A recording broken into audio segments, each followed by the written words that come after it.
В Казани впервые с единственным концертом выступила примадонна мировой оперы Анна Нетребко. На суд публики представлен сложная вокальная программа из сочинений итальянцев. В первом отделении вердиевский блок, во втором арии из опер Пуччини, Джордано, Челеа, Панькьелли. Анну Нетребко ждали в Казани в течение последних лет неоднократно.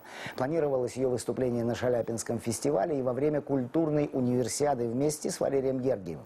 Однако планы и контракты внесли свои коррективы. Теперь концерт Нетребко – это один из самых обсуждаемых. Подробности в материале нашего культурного обозревателя Дмитрия Пивоварова. Нетребко обезоруживает сходу своей естественностью и отсутствием пафосного звездного статуса. Такое ощущение, что она была здесь всегда. Пела, общалась с персоналом и не переставала удивлять. Конечно, Россия – это моя родина, и я с удовольствием здесь всегда выступаю. Я очень люблю русскую публику. Для меня это огромная честь, что меня здесь любят. И, конечно, я, естественно, сюда возвращаюсь каждый год.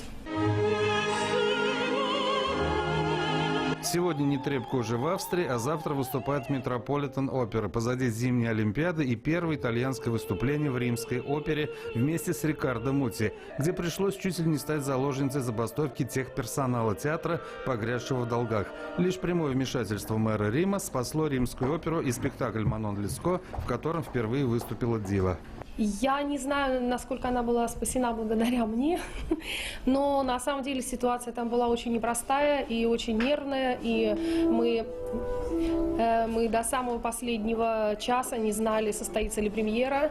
Ну вот она состоялась, люди одумались и не стали устраивать забастовки. Эта встреча состоялась спустя годы. Впервые Анна Нетребко и солист Мариинского театра Ахмед Агади встретились в Казани 25 мая 1999 года. Тогда Анна пела Джильду в Риголетто и начинала стремительно завоевывать мир. Насчет цены на сопрано, вопрос такой непростой, потому что цена разная везде. Это зависит от того, сколько могут заплатить за сопрано и сколько саму сопрано попросит.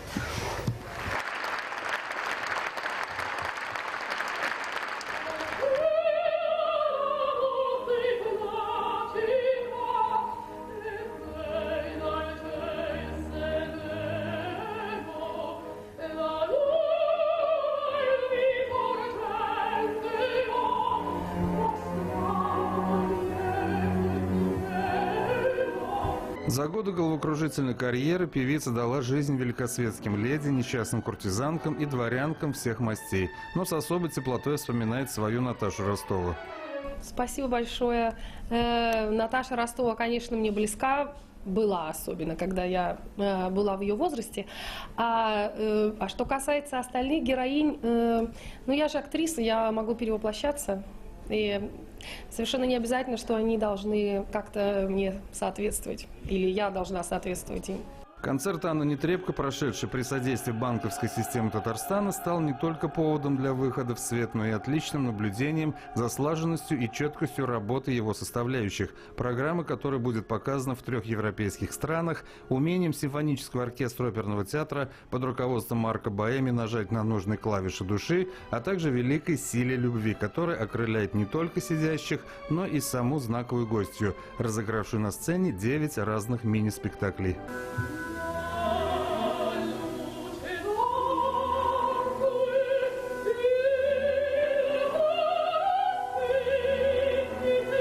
Дмитрий Пивоваров, Альфред Камилевский, телеканал «Эфир».